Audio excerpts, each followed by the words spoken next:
안녕하세요. 저는 서울 노원구에 사는 40대 여자입니다.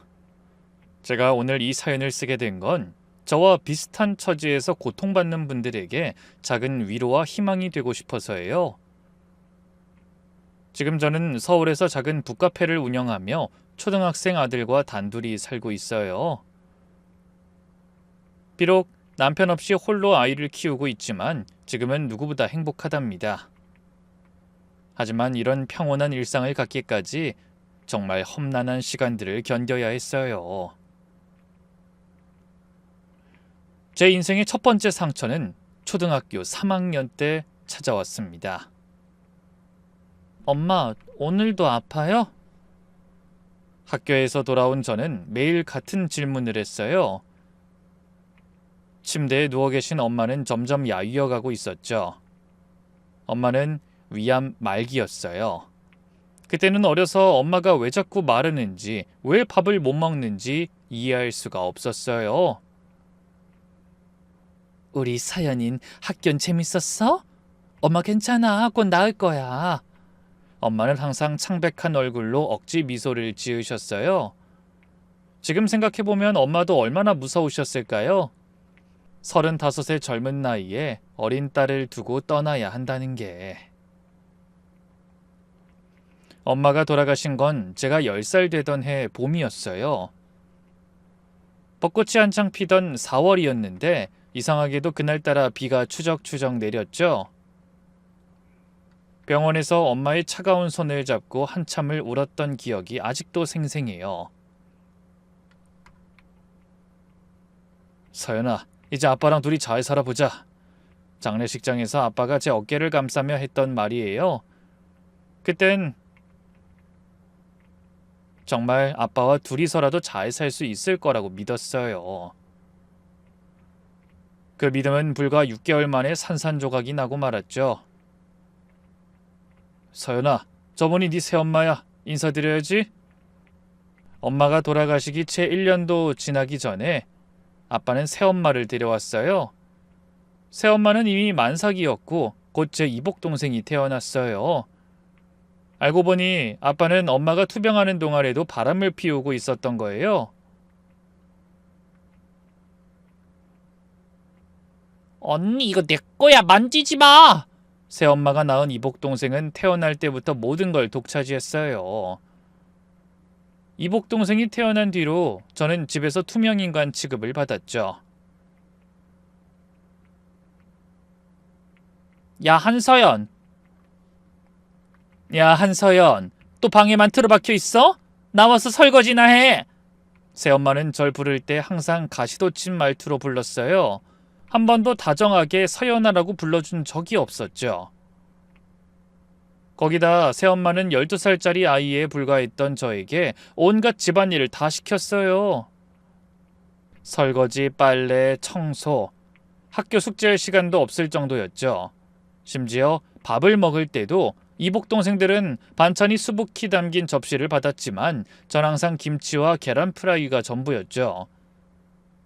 그래도 저는 꿋꿋하게 참았습니다. 하지만 부모님은 끝끝내 저를 서럽게 하더군요. 고등학교 3학년이 되던 해 담임 선생님이 진학상담을 하자고 부모님을 모셔오라고 하셨어요. 저는 아빠에게 조심스럽게 이야기를 꺼냈죠. 아빠, 저 대학교 진학상담 때문에 선생님이 학교에 좀 오시래요. 선생님이 그러시는데 제 성적이면 서울에 있는 좋은 대학교에 충분히 합격할 수 있다고 하셨어요. 그때 새엄마가 끼어들었어요. 우리 형편의 대학은 무슨 대학? 예, 넌 장녀가 돼서 어쩜 그렇게 이기적이니? 넌 네 동생들 생각은 안 해? 너는 얼른 취직해서 네 동생들 학비 벌어와야지. 하여튼 애가 생각이 없어. 아빠 역시 새엄마 편을 들었죠. 서연아, 우리 집안 형편이 어려운 건 너도 알잖아. 대학은 나중에 네가 돈 벌어서 가던지 해라. 하지만 형편이 어렵다면서도 이복 동생들은 학원을 3개나 다녔고 비싼 옷도 사달라면 다 사줬어요. 오직 저만 그 집에서 필요 없는 존재였던 거죠. 졸업식 날 친구들은 모두 대학 합격증을 들고 기뻐했지만 전 조용히 집으로 돌아왔어요. 그리고 그날로 짐을 쌌습니다. 너 지금 어디 가는 거야? 새엄마가 비웃듯이 물었어요. 독립할 거예요. 그래, 나가서 고생 좀 해봐야 정신 차리지. 아빠는 끝까지 나오지도 않았어요. 전 그렇게 20살이 되자마자 그 지옥 같은 집을 나왔습니다. 고시원 하나 겨우 구해서 독립했죠. 낮에는 편의점, 밤에는 패스트푸드점에서 알바를 했어요. 하루에 4시간도 못 자면서 일했지만 새엄마 눈치를 보는 것보단 100배 나았어요. 그렇게 저는 10년을 혼자 살았죠. 결국 대학은 못 갔지만 독학으로 자격증도 몇 개 땄고 나름대로 열심히 살았죠. 그러던 어느 날 저는 제 인생을 바꿔놓을 한 사람을 만나게 됐는데 바로 제 남편이었습니다. 29이 되던 해 저는 노원역 근처의 한 프랜차이즈 카페에서 일하고 있었어요. 그러던 어느 날 정장을 말끔하게 차려입은 한 남자가 들어왔어요. 아이스 아메리카노 한 잔 주세요. 그 남자는 매일 같은 시간 같은 메뉴를 주문했어요. 처음엔 그저 많은 손님 중 한 명이었죠. 그런데 어느 날부터인가 그 손님이 오면 괜히 긴장되고 유니폼이 단정한지 신경 쓰게 되더라고요. 그렇게 한 달쯤 지났을까요? 남편이 먼저 용기를 냈어요. 저기 언제 저랑 밥 한번 먹을래요? 첫 데이트는 소박했어요. 남편의 회사 근처 김밥 천국에서 라면이랑 김밥을 먹었죠. 근데 이상하게도 이 비싼 레스토랑보다 더 맛있게 느껴졌어요. 미안해요. 좋은데 못 데려가서. 뭐가 미안해요. 전 이런 게 편하고 좋은데요. 우리는 서로를 보며 웃었어요. 가난하지만 열심히 사는 서로의 모습이 위로가 됐거든요. 그렇게 우리는 조금씩 가까워졌어요. 그리고 그해 겨울 남편은 저에게 프로포즈를 했죠.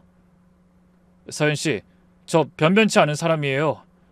돈도 없고 집도 없고 하지만 서연 씨를 정말 사랑해요. 평생 서연 씨만 보고 살고 싶어요. 저랑 결혼해 주세요. 그 순간 저도 모르게 눈물이 났어요. 누군가 날 이렇게 사랑해 주는 게 믿기지 않았죠.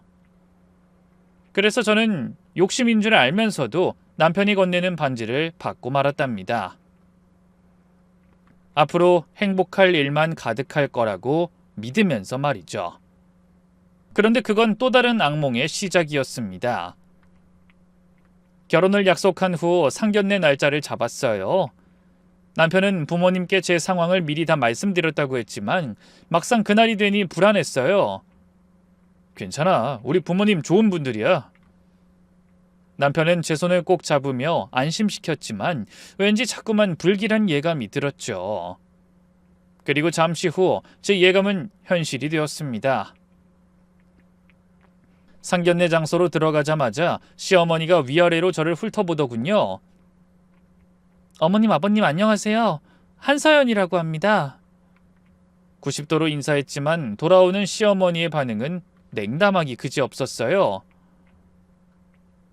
우리 아들이 무슨 부족함이 있어서 이런 집딸을 부모랑도 의절했다면서요? 어머니! 남편이 당황해서 말렸지만 시어머니는 계속했어요. 뭐가 사실이잖아. 상견례인데 부모도 없고 들어보니 집도 없고 대학도 안 나왔다면서요. 그러니까 우리 집 며느리가 된다고? 이게 말이나 되는 소리야? 시어머니는 한숨을 푹 쉬더니 남편을 보며 말했어요. 민재야, 엄만 반대야. 이런 애랑 결혼하면 너 평생 고생이야. 그러지 말고 좀 더 나은 사람 만나. 엄마, 저 서연이 없으면 못 살아요. 서연이가 저한테 얼마나 소중한 사람인데요. 소중하긴 뭐가 소중해? 넌 아직 어려서 뭘 몰라. 결혼은 현실이라고. 대기업은 바라지도 않아. 중소기업이라도 좋으니까 제대로 된 회사는 다니는 여자를 데리고 와야지. 저는 뭐라고 대답해야 할지 몰라서 그냥 고개를 숙이고 있었고 상견례는 그렇게 엉망으로 끝나고 말았습니다. 집으로 돌아오는 길, 남편은 저에게 계속 사과했어요. 미안해, 서연아. 우리 엄마가 말이 너무 심했지? 그래도 아무 걱정하지 마. 내가 엄마 잘 설득할게. 남편은 그렇게 말했지만 바로 다음날 시어머니는 남편 모르게 저에게 전화를 걸었습니다. 나 민재 엄마예요. 우리 잠깐 따로 좀 보죠? 불안했지만 거절할 수 없었어요. 결국 저는 시어머니와 한 카페에서 만나기로 했죠. 시어머니는 저를 위아래로 훑어보더니 바로 본론을 꺼냈어요. 단도직입적으로 말할게요. 우리 민재랑 헤어져요. 난 아가씨가 마음에 안 들어. 집안도 그렇고 학벌도 그렇고 하는 일도 그렇고 하나도 마음에 드는 게 없어. 가슴이 철렁했어요. 예상은 했지만 이렇게 대놓고 말씀하실 줄은 몰랐거든요. 설상가상 시어머니는 제게 돈까지 주며 자기 아들에게서 떨어져 나가라고 했어요. 그런데 드라마에서 보듯 큰 돈을 주신 건 아니고 겨우 100만 원을 주셨죠. 여기 100만 원. 이 정도면 알바생한텐 큰 돈 아닌가? 모욕적인 건 둘째치고 이런 일로 남편과 헤어지고 싶지 않았던 저는 시어머니에게 간곡하게 빌었습니다. 어머님, 저 민재씨 진심으로 사랑해요. 제발 저희 허락해 주세요. 하지만 시어머니는 끝까지 제가 창피하다며 질색하셨죠. 사랑으로 밥 먹고 살아요? 친척들한테 우리 며느리 카페 알바한다고 어떻게 말하라고? 아가씨가 진짜 민재를 사랑한다면 놔줘. 민재는 더 좋은 여자 만나야 해. 그렇게 말하며 시어머니는 자리에서 일어났어요. 잘 생각해요. 민재한테는 아가씨 만났다고 말 안 할 거니까 현명한 선택하길 바래요. 그렇게 카페에 혼자 남겨진 저는 한참 울었어요. 테이블 위에 100만 원을 보며 생각했죠. 이런 사람이 시어머니가 된다면 내 인생이 얼마나 고달파질까. 하지만 남편에 대한 사랑이 더 컸어요. 결국 그날 밤 저는 남편한테 모든 걸 털어놓고 돈도 돌려주었습니다. 그러자 남편은 제게 진심으로 사과하며 저를 꼭 안아줬어요. 그 후로 남편은 거의 매일 시어머니와 싸웠대요. 시어머니는 한 달을 버텼지만 결국 남편의 고집을 꺾지 못했죠. 좋아, 하고 싶으면 해. 대신 조건이 있어. 결혼식에 우리 쪽 하객은 부르지 마. 창피해서 손님들 못 부르겠으니까. 엄마, 그게 무슨 말도 안 되는 억지예요. 싫으면 결혼하지 마. 그리고 너희 결혼에 한 푼도 보태주지 않을 거니까 다 너희가 알아서 해. 그렇게 저희는 시부모님의 축복을 받지 못한 채 결혼을 하게 되었어요. 그 때문에 결혼식은 정말 초라했죠. 노원구청 옆 작은 웨딩홀에서 하객이라곤 남편 친구 몇 명과 제 직장 동료 2~3명이 전부였습니다.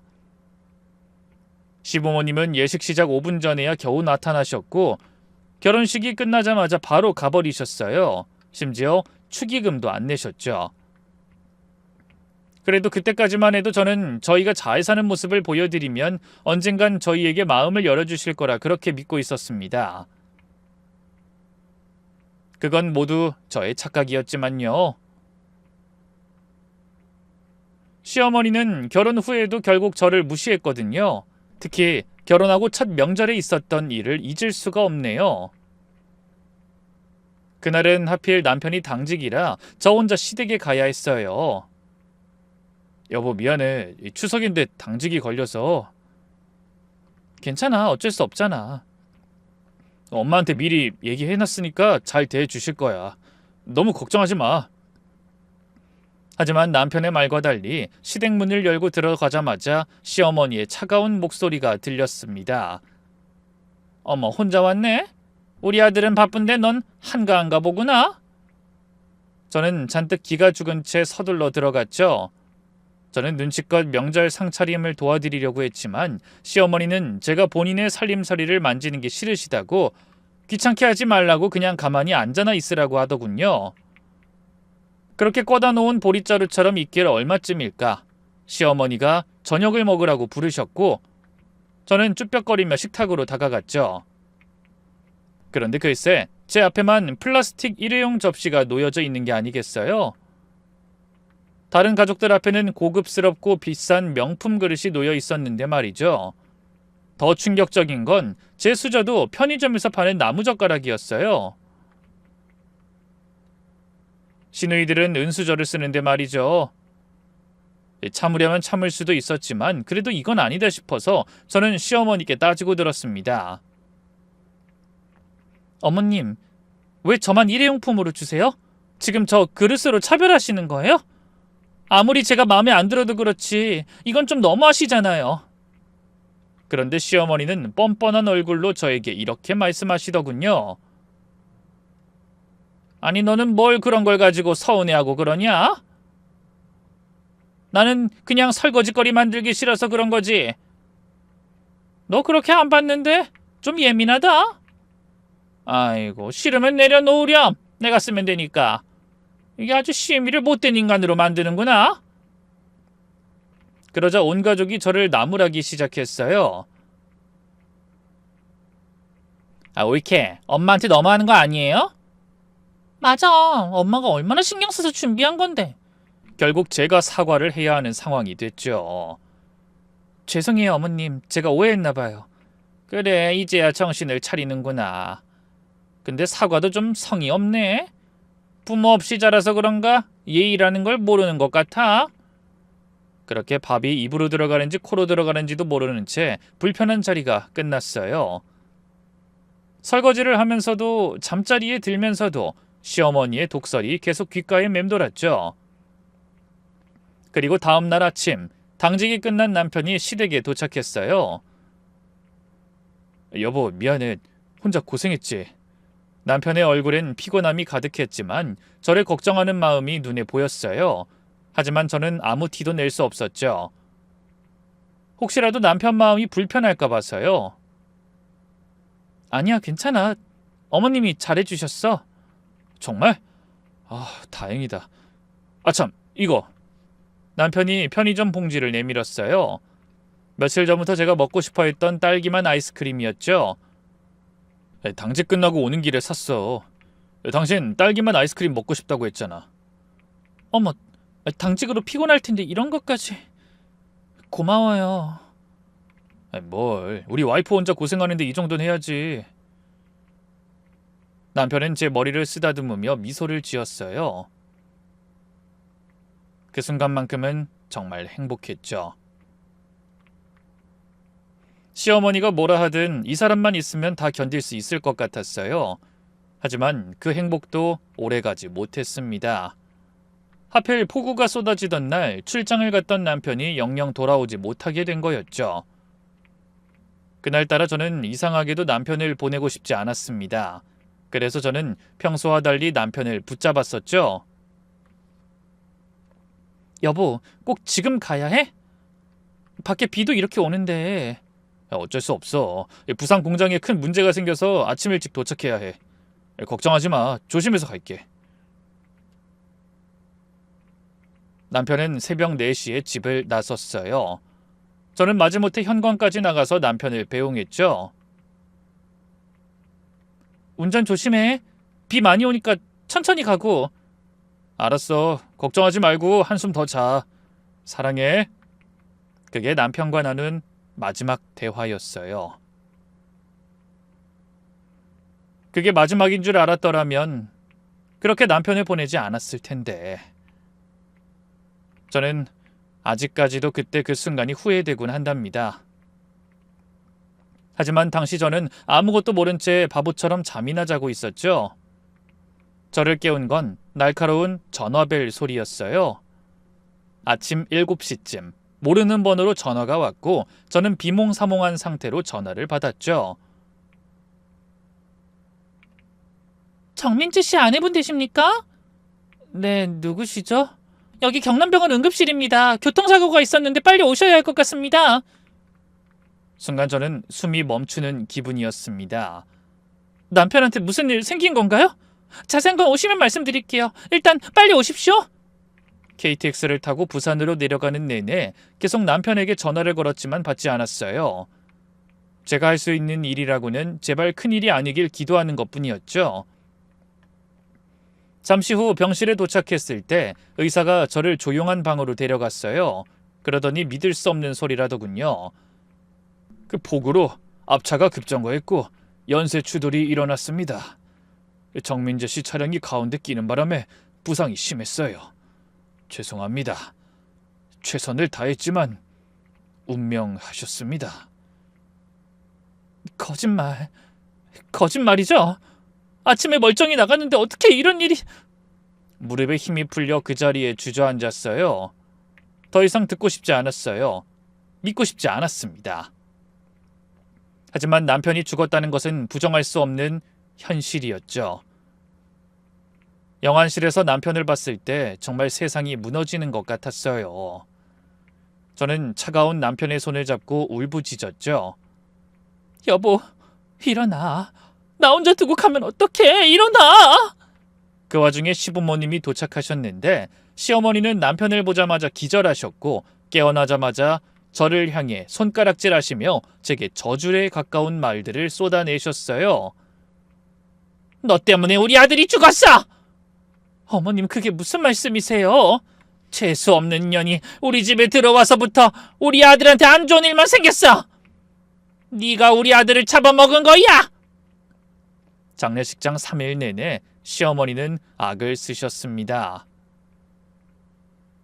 저 여자가 우리 아들 죽였어. 부모도 없는 년이 우리 집에 들어와서 내 아들 잡아먹은 거라고! 어머님, 제발 이러지 마세요. 저도 힘들어요. 넌 힘들 자격도 없어. 우리 아들 돌려내. 내 아들 돌려내라고! 남편의 죽음만으로도 가슴이 찢어질 것 같은데 시어머니의 끊임없는 구박에 저는 정말이지 정신이 나갈 지경이었어요. 심지어 저는 3일장 내내 밥 한 숟갈도 제대로 못 넘겼어요. 시어머니는 제가 밥 먹는 것조차 못마땅해 하셨거든요. 우리 아들은 차가운 데 누워있는데 넌 밥이 넘어가니? 그렇게 정신없이 장례식을 마치고 집에 돌아와서 며칠을 그냥 넋을 놓고 있었어요. 남편이 입던 옷, 쓰던 물건들을 보며 하루 종일 울기만 했죠. 그런데 장례식이 끝나고 일주일쯤 지났을 때 몸에 이상한 변화가 생기기 시작했어요. 아침에 일어나면 속이 울렁거렸고 평소 좋아하던 커피 냄새만 맡아도 구역질이 났어요. 처음엔 스트레스 때문이라고 생각했죠. 남편을 잃은 충격에 시어머니의 구박까지 받으니 몸이 정상일 리 없다고요. 그런데 몸의 이상은 점점 심해졌어요. 하루는 침대에서 일어나다가 갑자기 어지러워서 쓰러질 뻔했죠. 결국 저는 병원을 찾았습니다. 그런데 의사 선생님의 입에서 뜻밖의 이야기가 나왔죠. 임신 6주입니다. 축하드려요. 순간 저는 제 귀를 의심했어요. 임신이요? 제가요? 네. 아기 심장 소리도 들어보실래요? 초음파 화면에 작은 콩알만한 게 보였어요. 그리고 쿵쿵쿵 규칙적인 심장 소리가 들렸죠. 눈물이 주르륵 흘렀어요. 남편이 떠나기 전에 남기고 간 마지막 선물이었던 거예요. 남편이 알았으면 얼마나 좋아했을까요? 의사 선생님이 조용히 휴지를 건네주셨어요. 산모님이 많이 힘드셨던 것 같은데 이젠 아기를 위해서라도 건강관리 잘하셔야 해요. 저는 병원을 나오면서 가만히 배를 쓰다듬어 보았어요. 아가야, 아빠가 하늘에서 널 보내준 거구나. 이제부터 엄마가 꼭 지켜줄게. 하지만 동시에 두려움도 밀려왔어요. 시어머니가 이 사실을 알면 어떤 반응을 보일까? 그래도 남편의 아이니까 시부모님도 알 권리가 있다고 생각했어요. 어쩌면 손주 소식에 마음을 여실지도 모른다는 희망을 품고 말이죠. 하지만 그건 제 착각이었습니다. 우선 시어머니는 제게 문조차 열어주지 않으셨거든요. 시어머니는 시큰둥한 목소리로 돈이라도 빌리러 왔냐? 라며 제 가슴에 또 대못을 박으셨죠. 저는 애써 마음을 가다듬고 이렇게 말했습니다. 그런 거 아니에요, 어머님. 저 임신했어요. 6주 됐대요. 그러자 시어머니는 현관문을 박살을 내버릴 기세로 열고 나오더니 고래고래 소리를 지르시더군요. 뭐? 임신? 우리 아들 죽고 나서 임신을 했다고? 네, 남편 아이예요. 병원에서 6주라고 했어요. 거짓말! 우리 아들 죽은 지 2주밖에 안 됐는데 6주라니! 다른 남자애를 우리 아들 내라고 속이려는 거지? 어머님, 어떻게 그런 말씀을 하세요? 그때 큰 시누이가 나왔어요. 엄마 말이 맞아요. 타이밍이 너무 이상해요. 오빠 죽자마자 임신이라니. 애를 빌미로 우리 집에 거머리처럼 붙어 있으려고 그러는 거죠? 아니에요. 이 아이는 정말 남편 아이예요. 그때 시어머니가 부엌으로 가서 뭘 들고 왔어요. 굵은 소금이었죠. 어머니 뭐 하시는 거예요? 재수없는 년.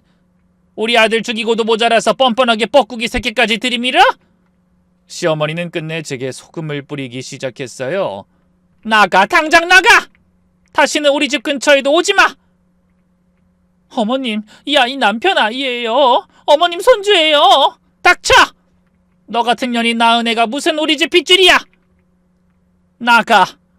2번 말 안 할 거니까 당장 꺼져!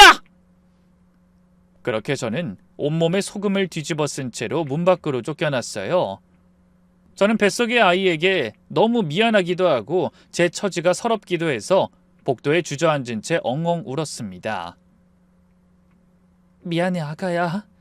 엄마가 지켜줄게. 아빠 없어도 엄마가 꼭 잘 키울게. 그날 이후로 시댁과는 완전히 연을 끊었어요. 아기는 낳아서 잘 키우기로 결심했죠. 남편이 없어도 시댁의 도움이 없어도 이 아이만큼은 꼭 지켜내겠다고 다짐했어요. 그래도 혼자서 아이를 낳는다는 것은 쉬운 일이 아니었기에 저는 오랜만에 아버지께 전화를 걸었어요. 10년 만의 연락이었죠. 아빠, 저 좀 도와주세요. 저는 떨리는 목소리로 아버지에게 모든 상황을 설명했어요. 남편이 죽은 것, 임신한 것, 시댁에서 쫓겨난 것까지 말이죠. 그런데 돌아오는 아버지의 목소리는 차갑기만 했습니다. 그래서 뭐 이제 와서 나보고 뭘 어떻게 해달라는 말이니? 서연이 너도 알겠지만 나도 네 새엄마 눈치가 보여서 말이다. 미안하지만 널 도와줄 순 없겠구나. 그때 새엄마가 전화를 뺏는 소리가 들렸어요. 야 한서연, 너 무슨 낯짝으로 여기에 전화해?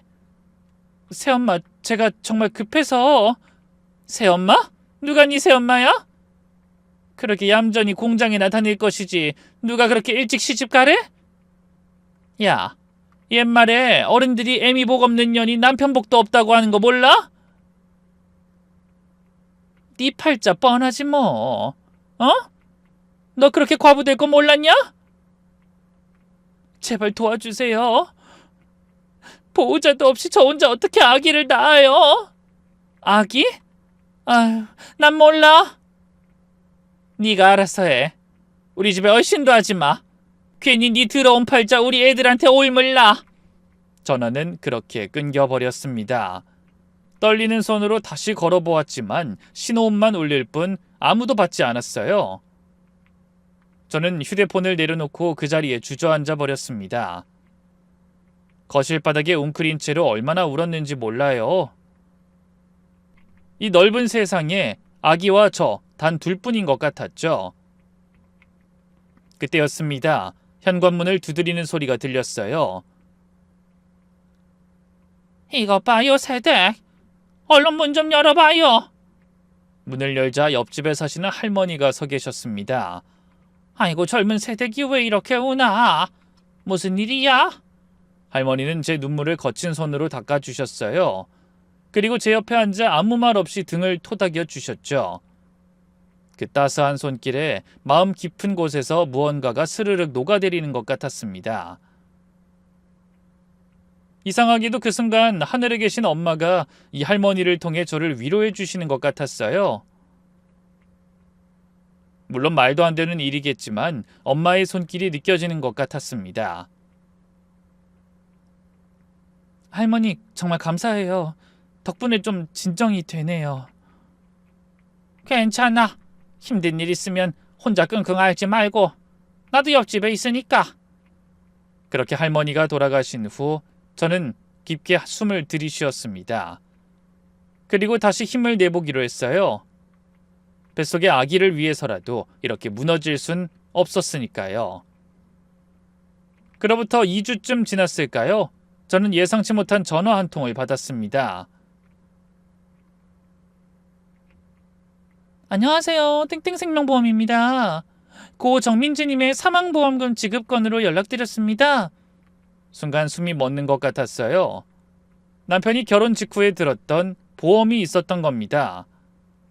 수익자가 부인이신 걸로 확인됩니다. 보험금은 총 3억 원이고요. 서류 절차만 마치시면 보험금 지급받으실 수 있습니다. 금액을 듣는 순간 다리에 힘이 풀렸습니다. 당장의 생활비와 출산 준비는 물론 아기와 생계 걱정을 하지 않아도 될 만큼 큰 돈이었으니까요. 전화를 끊고 저는 한참을 멍하니 앉아 있었어요. 죽어서도 저와 아기를 지켜주는 남편의 사랑에 또다시 눈물이 났어요. 여보, 고마워. 당신 덕분에 우리 아기와 함께 살아갈 수 있을 것 같아요. 그때 뱃속의 아기가 발로 차는 게 느껴졌습니다. 마치 엄마 힘내라고 말하는 것 같았죠. 저는 배를 쓰다듬으며 다시 힘을 내보기로 했습니다. 이제는 정말로 앞만 보고 나가야 할 때였으니까요. 그로부터 8개월 뒤 저는 갑작스러운 진통에 잠에서 깨어났어요. 처음엔 단순한 배탈인 줄 알았는데 침대에서 일어나려는 순간 양수가 터지더군요. 예정일보다 2주나 빨랐지만 당황할 시간이 없었어요. 미리 준비해둔 출산 가방을 들고 현관문을 나섰죠. 새벽 4시 아파트 복도의 센서 등만이 저를 맞아줬습니다. 엘리베이터를 기다리는 동안 또 한 번의 진통이 밀려왔어요. 모든 것을 혼자서 해내야 했습니다. 10분, 7분, 5분. 진통 간격은 점점 짧아졌고 식은땀은 등을 타고 흘렀어요. 저는 배를 감싸 안고 중얼거렸죠. 조금만 참아, 아가야. 엄마랑 병원에 가자. 잠시 후 저 멀리서 빈 택시가 다가왔습니다. 저는 거의 쓰러지듯 뒷좌석에 올라탔습니다. 아저씨, 노원 을지병원 응급실로 빨리 가주세요. 저 지금 아기 낳으러 가는 중이에요.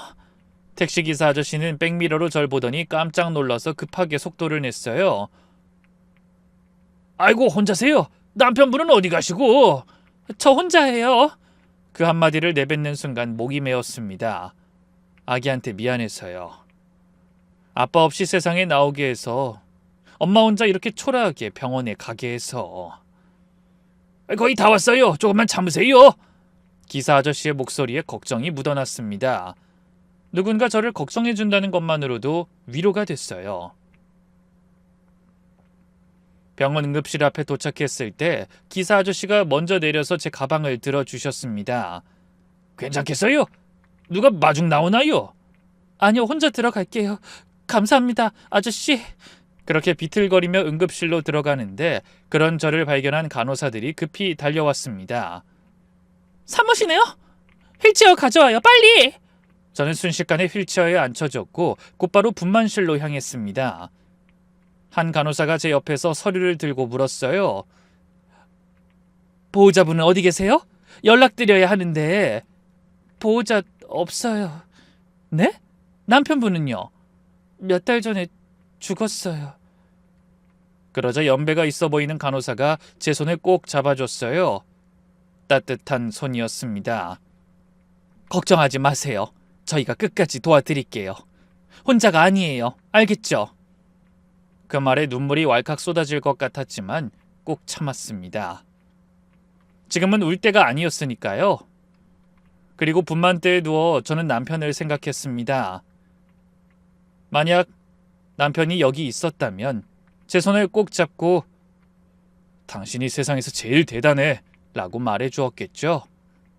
하지만 그런 그는 이미 이 세상 사람이 아니었고 저는 온몸이 찢어질 것 같은 고통 속에서 허우적거릴 뿐이었죠. 바로 그때 저는 남편의 환영을 보게 되었답니다. 분만실 한쪽 구석에 서서 절 바라보며 미소 짓는 남편이 보이는 것 같았죠. 여보, 조금만 더 힘내. 조금만 더.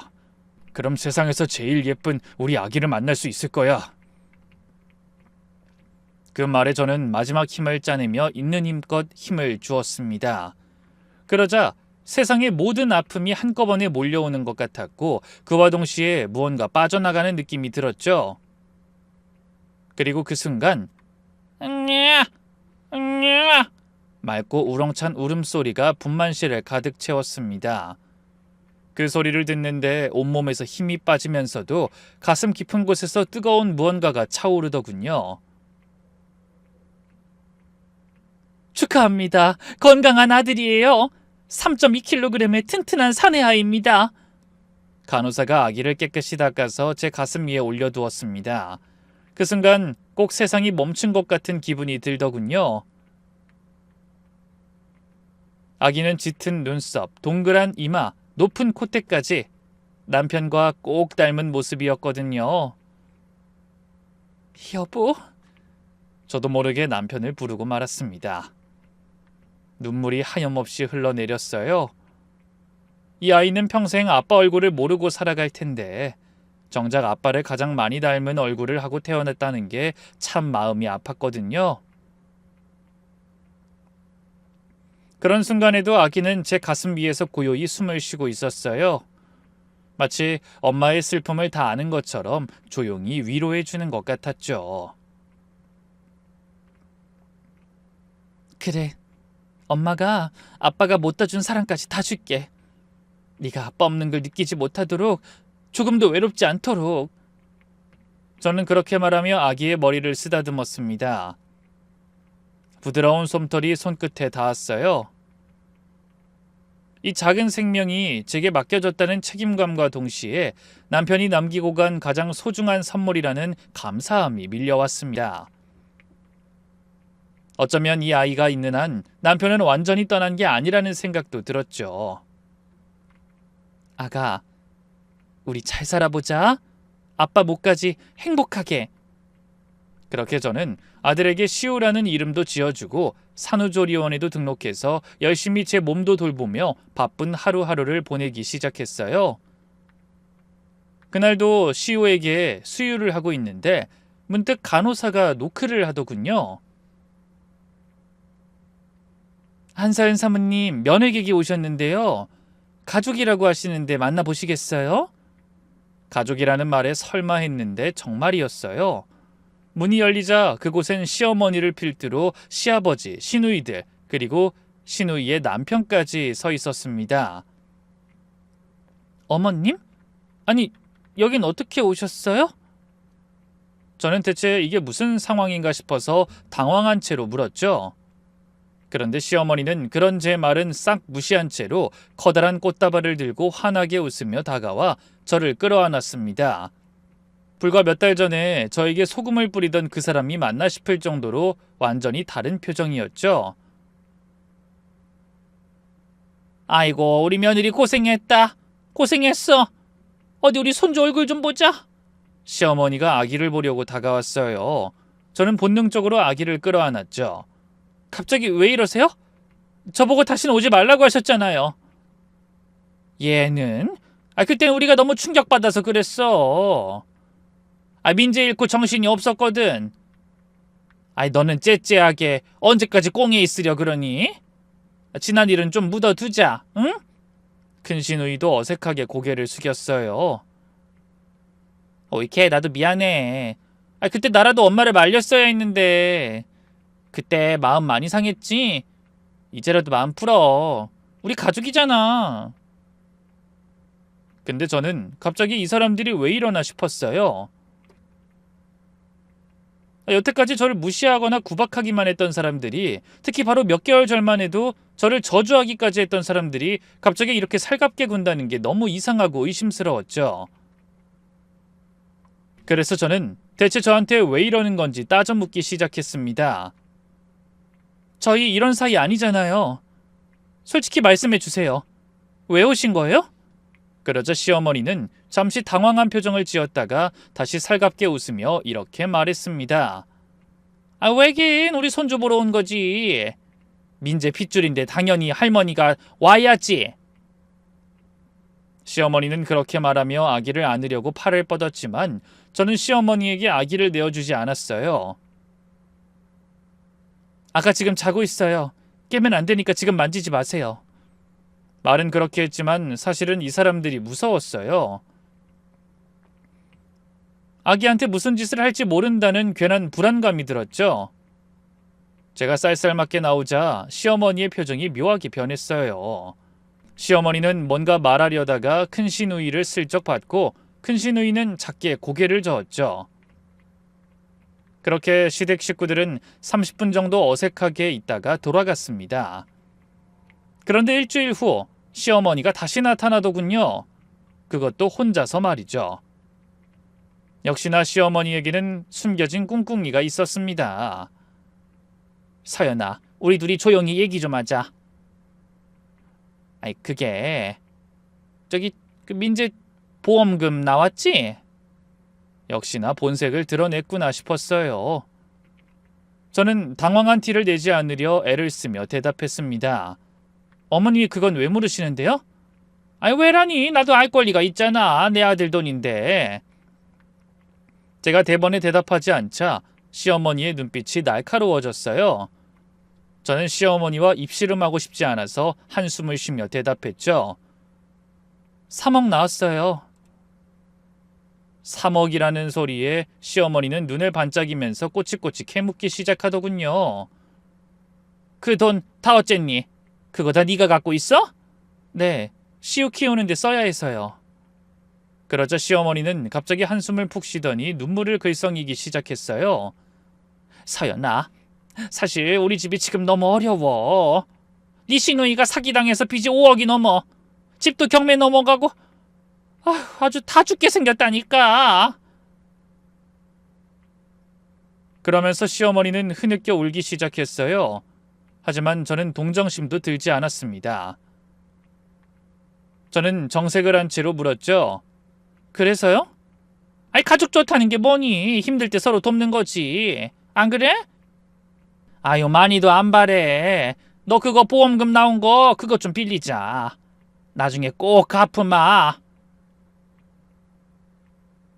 네, 시어머니가 갑자기 저에게 잘해줬던 이유는 전부 돈 때문이었어요. 이미 그럴 것이라 예상했었지만 막상 이렇게 확인을 하고 보니 정말 정이 확 떨어지더군요. 돈 없고 배운 것 없다고 그렇게 저를 무시하시던 분이 이렇게 안면몰수하시고 저한테 돈을 빌리러 오시다니 참 세상 알다가도 모를 일이다 싶고 그깟 돈 때문에 이렇게 저한테 비굴해지실 거면서 그렇게 저를 못살게 구셨나 싶고 이래저래 짜증이 솟구쳤죠. 그래서 저는 정색을 하고 이렇게 말했습니다. 어머님, 그 돈은 시우 미래를 위한 돈이에요. 빌려드릴 수 없어요. 그러자 시어머니의 표정이 순식간에 변했어요. 너 지금 우리 아들 사망보험금 혼자서 독차지하려고 그러는 거야? 우리가 민재 부모인데. 산후조리원의 시어머니의 목소리가 날카롭게 울렸습니다. 법적으로 그 돈은 저와 아기의 것이에요. 최대한 차분하게 대답했지만 목소리가 떨렸습니다. 법이면 다야? 도의적으로 우리한테도 줘야 하는 거 아니야? 우리 아들이 죽었는데 너 혼자 그 돈으로 잘 먹고 잘 살겠다고? 시어머니의 목소리가 점점 커졌어요. 다른 산모들이 놀라서 쳐다보기 시작했습니다. 어떤 산모는 수근거리며 핸드폰을 꺼내들었죠. 어머니, 여기서 이러지 마세요. 다른 산모들한테 피해가 가잖아요. 피해? 피해는 네가 우리한테 준 거잖아, 이 도둑년아! 그때 간호사가 다가왔어요. 죄송하지만 두 분은 지금 당장 나가주셔야 합니다. 계속 이러시면 경찰 부르겠습니다. 좋아, 나가지. 하지만 이거 법적으로 문제 삼을 거야. 넌 두고 봐! 시어머니는 마지막까지 절 노려보며 나갔습니다. 동시에 주위가 조용해졌고 모든 시선이 제게 쏠렸어요. 예전에 저라면 수치심에 못 이겨 눈물을 흘렸겠죠. 하지만 이상하게도 눈물이 나지 않았습니다. 대신 가슴 깊은 곳에서 뜨거운 무언가가 올라왔어요. 분노? 아니, 그보다 더 단단한 결의 같은 것이었습니다. 그건 아마 앞으로 무슨 일이 생기더라도 반드시 나와 내 아들을 지켜내고 말겠다는 각오였겠죠. 그리고 바로 얼마 뒤에 그 각오를 써야 할 일이 벌어졌답니다.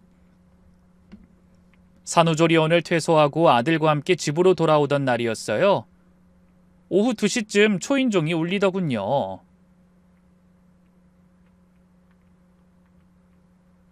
누구세요? 서연아, 우리야, 문 좀 열어. 시어머니 목소리였어요. 불안했지만 문을 열었죠. 그런데 시어머니만 온 게 아니었어요. 시아버지, 큰 시누이, 작은 시누이, 그리고 큰 시누이 남편까지 다 왔더라고요. 큰 시누이가 먼저 울먹이기 시작했어요. 옳게. 사실 내가 친구 따라 강원랜드 갔다가 5천만 원 빚졌어요. 사채업자한테 당장 돈을 갚지 않으면 나 진짜 큰일 나요. 그놈들 진짜 무서운 놈들이에요. 나한테 무슨 짓을 할지 모른다고요. 제발 나 좀 도와줘요, 옳게. 이어서 시어머니도 제 앞에 무릎을 꿇었어요. 서연아, 제발 부탁이야. 우리 좀 도와줘. 보험금 좀 빌려줘. 1억만, 아니 5천만 원이라도 빌려줘. 당장 사채업자들이 우리 딸 죽인다고 협박하는데 어떡하니? 너희들 우리 딸 죽는 꼴 볼 거야? 저는 깊은 한숨을 쉬었어요. 저한테 하실 말씀이 그것밖에 없으세요? 그동안 저 어떻게 대하셨는지 다 잊으셨어요? 사과부터 제대로 하셔야 하는 거 아닌가요? 제가 이렇게 나오자 큰 시누이가 갑자기 화를 냈어요. 그래, 우리 돈 때문에 왔어요. 근데 뭐 어떡하라고? 우리도 살아야 하잖아요. 그리고 막말로 우리 오빠 돈인데 우리도 받을 권리 있잖아요. 권리? 무슨 권리요? 법적으로 그 돈은 제 거예요. 이 버르장머리 없는 게 어디서 지금 법타령이야. 우리가 지금 죽게 생겼다는데. 시어머니가 소리를 질렀어요. 그러거나 말거나 저도 버럭 소리를 질러줬죠. 그럼 죽던지 말던지 제가 알 바 아니에요. 나가세요. 그러면서 저는 현관문을 열었습니다. 그러자 시어머니는 이년이 감히 라더니 제 머리채를 잡았어요. 내 아들 돈이야. 네가 뭔데 독차지해? 아! 이거 놓으세요. 그 사이 큰 시누이 남편이 제 가방을 뒤지기 시작했어요. 그 모습을 본 저는 도둑이야! 하고 있는 힘을 다해 소리를 질렀죠. 그러자 다행히 옆집 할머니께서 나와주셨습니다. 무슨 일이야, 새댁. 경찰 부를까? 네, 부탁드려요. 강도들이에요. 그러자 시어머니는 당황해서 손사래를 치며 펄쩍 뛰더군요. 강도라니, 우리 얘 가족이에요. 하지만 이웃 아주머니는 이미 핸드폰을 꺼내 신고를 하고 있었습니다. 여보세요. 네, 신고합니다. 그 주소는? 시어머니와 시아버지는 그제야 상황이 심각하다는 걸 깨달은 듯 황급히 집을 나갔습니다. 하지만 이미 늦었죠. 10분 후 경찰이 도착했습니다. 신고하신 분이세요? 네, 제가 신고했습니다. 떨리는 목소리로 상황을 설명했어요. 그러자 경찰관이 심각한 표정을 지었습니다. 혹시 이전에도 이런 일 있으셨나요? 산후조리원에서도 소란을 피운 적이 있어요.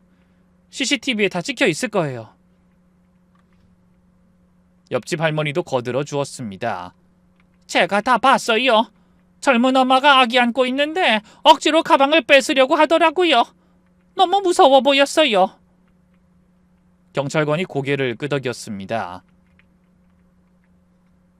일단 진술서 작성하시고 정식으로 고소하실 건지 결정하셔야 할 것 같습니다. 주거 침입과 협박으로 고소 가능합니다. 그리고 접근금지 명령도 신청하실 수 있어요. 특히 아기가 있으신 상황이라면 더욱 필요할 것 같네요. 네, 고소하겠습니다. 접근금지 명령도 신청할게요. 저는 그날로 경찰서에 가서 고소장을 접수했어요. 머리채 잡힌 부분을 사진 찍고 병원에서 진단서도 끊었죠. 다음 날 시어머니한테서 문자가 왔어요. 네가 우리를 고소했다며? 가족을 고소하는 며느리가 어딨어? 취하해! 저는 이렇게 답장했어요. 전에는 저한테 가족 아니라고 하셨잖아요. 다신 연락하지 마세요. 그러자 큰 시누이한테서 전화가 왔죠. 너 진짜 우리 엄마 전과자 만들 거야? 자업자득이죠. 야, 우리가 진짜 가만 안 둬? 너 혼자 애 키울 수 있을 것 같아? 협박이네요? 이것도 녹음했어요. 저는 그렇게 세상 얄밉게 전화를 끊었어요. 그러자 일주일 후 경찰서에서 연락이 오더군요. 그 시어머니 오명자 씨가 폭행 혐의를 인정했습니다. 합의 의사 있으세요? 없어요. 끝까지 가고 싶어요. 그럼 검찰로 송치하겠습니다. 그로부터 3개월 후 법원에서 판결이 났습니다. 시어머니는 주거침입과 폭행죄로 벌금 500만 원을 선고받았어요. 60대 후반의 나이에 전과자가 된 거죠. 소식을 들은 친정이모가 전화를 주셨어요. 얘야, 잘했다. 네 엄마가 살아계셨으면 얼마나 속 시원했을까. 이모, 근데 좀 무서워요. 보복하면 어쩌죠? 걱정 마. 이제 전과자가 됐는데 뭘 더 하겠니? 접근금지 명령도 받았다며. 맞아요. 법원에서 접근금지 명령도 내려졌죠. 100m 이내 접근금지, 연락금지까지. 그런데 더 통쾌한 소식은 6개월 뒤에 들려왔습니다. 동네 마트에서 우연히 만난 시댁 쪽 친척분이 조심스럽게 말을 꺼냈어요. 그 큰 시누이 말이야. 이 도박비 때문에 난리래. 남편이랑 이혼까지 했다더라. 집까지 담보로 잡혔다는데 그 집 식구들 거의 다 노숙자 신세 될 지경이래. 저는 표정 관리를 하려 애썼지만 속으로는 그것 봐라 싶었어요. 남의 보험금을 탐낼 때부터 예견된 일이었죠. 인과응보라는 게 정말 있나 봐요. 악한 마음으로 남을 괴롭히면 결국 그 화살이 자신에게 돌아온다는 것을 왜 그 사람들은 몰랐던 걸까요? 정말 다시 생각해봐도 한심하기 그지없는 인간들인 것 같습니다. 돌이켜보니 그로부터 벌써 10년이라는 시간이 흘렀네요. 저는 보험금과 그동안 모은 돈으로 동네에 작은 북카페를 열었어요. 우리 아들 이름을 따서 시우의 책방이라는 이름으로 말이죠. 조용한 주택가에 자리 잡은 아담한 공간이었지만 입소문이 나면서 단골 손님들이 하나둘 생겼죠. 시우는 벌써 11살이 되어 카페 한쪽에 마련한 키즈존에서 장난감을 가지고 놀곤 했습니다. 가끔씩은 저를 도와 카페를 정리해주기도 하는 고마운 아들이죠. 그날도 시우와 함께 보내는 평범한 오후였습니다. 커피 향이 은은하게 퍼지는 카페에서 시우는 그림책을 읽고 저는 청소를 하고 있었죠. 그때 문이 열리며 한 노인이 들어왔습니다. 그런데 순간 심장이 멎는 것 같았어요. 그 구부정한 어깨, 깊게 패인 주름, 희끗희끗한 머리, 틀림없었습니다. 아빠였어요. 하지만 기억 속 아빠의 모습은 온데간데 없었습니다. 말끔했던 양복 대신 낡고 해진 점퍼를 입고 있었고 언제 씻었는지 모를 머리는 기름져 있었어요. 구두는 밑창이 떨어져 덜렁거렸고 손에는 구겨진 비닐봉지 하나를 들고 있었습니다. 노숙자, 그 단어밖에 떠오르지 않았어요. 아빠는 절 알아보지 못한 채 구석자리에 앉았습니다. 떨리는 손으로 메뉴판을 들었죠. 따뜻한 차 중에 제일 싼 걸로 한 잔 줘요. 아메리카노 드릴까요? 저는 고개를 돌린 채 일부러 목소리를 바꿔 말했습니다. 아빠는 고개를 들어 저를 봤지만 여전히 알아보지 못하는 것 같았죠. 네, 그걸로 주세요. 커피를 내리는 동안 손이 떨렸습니다. 분노인지 연민인지 알 수 없는 감정이 밀려왔죠. 커피를 가져다 드리며 저는 아빠에게 슬쩍 물었습니다. 혹시 이 동네 사시나요? 아니요. 그 딸을 찾고 있는데 이 동네 산다고 해서 와봤어요. 딸이요? 아빠는 한숨을 쉬었습니다. 오래전에 내가 버린 딸이 있어요. 이 동네 산다고 들었는데 원 정확한 집 주소를 알아야지. 버렸다고 스스로 인정도 하는군요. 저는 모른 척하고 물었습니다. 왜 이제 와서 찾으시는 건데요? 아빠는 쓴웃음을 지으며 이렇게 답하더군요. 재혼한 집사람이 다른 사람 만나 도망갔어. 집도 팔아먹고 돈도 다 가져가고. 인과응보라더니 내가 딱 그 짝이지 뭔가. 아이 어떡해. 뭐 아쉬운 대로 딸내미라도 찾아야지. 그런데 순간 시우가 제게 뛰어와 안겼습니다. 엄마 이거 봐요. 그러자 아빠가 깜짝 놀라 저를 다시 보더군요. 그제야 저를 알아본 모양이었죠. 서연이? 너 서연이 맞지? 서연아, 나야. 아빠. 저는 차갑게 웃었습니다. 손님, 저희 카페는 곧 문 닫을 시간이라서요. 그만 나가주시면 좋겠네요. 서연아, 내 말 좀 들어봐. 아빠가 잘못했어. 그때는 뭐요? 그때는 제가 필요 없었다고요? 아니면 그땐 제가 귀찮았었다고요? 아빠는 말을 잇지 못했습니다. 그때 저한테 뭐라고 하셨는지 기억하세요? 미안한데 너 알아서 살아라. 그리고 전화 끊으셨죠. 임신했다고 혼자 너무 힘들다고 울면서 전화했던 건데도 그러셨잖아요. 이제 와서 딸 찾으시는 이유가 뭐예요? 새엄마가 도망가서 외로우니까? 돈 떨어져서 의지할 곳이 필요하니까? 제가 소리치자 아빠는 비틀거리며 일어나 사과 같지도 않은 사과를 하기 시작했습니다. 서연아, 아빠가 정말 미안해. 아빠도 그땐 사정이 있었잖아.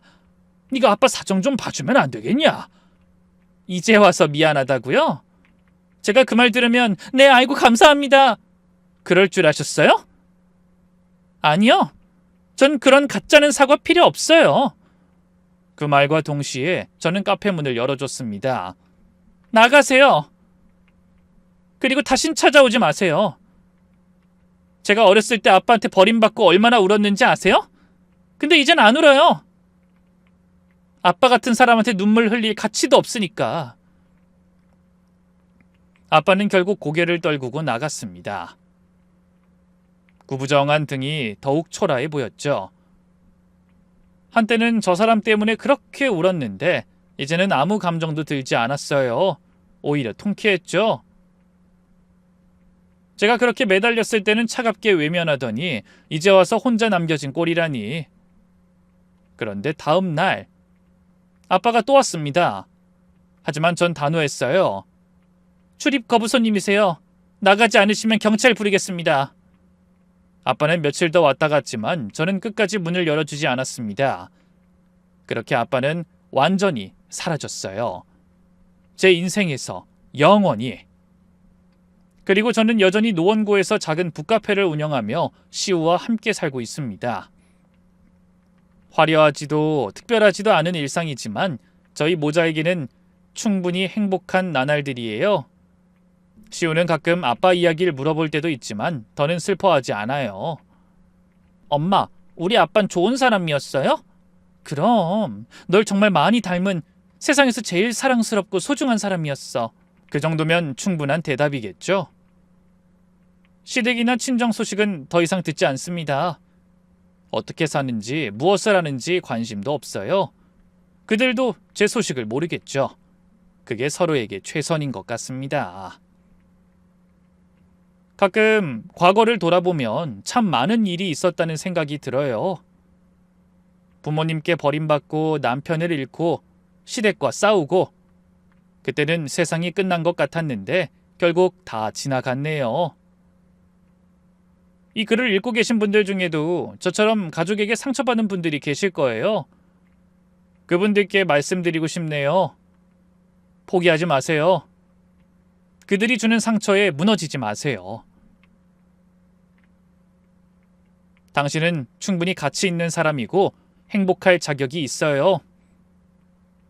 언젠가 다 지나가고 반드시 행복한 시간이 찾아올 거랍니다. 긴 글 읽어주셔서 감사합니다.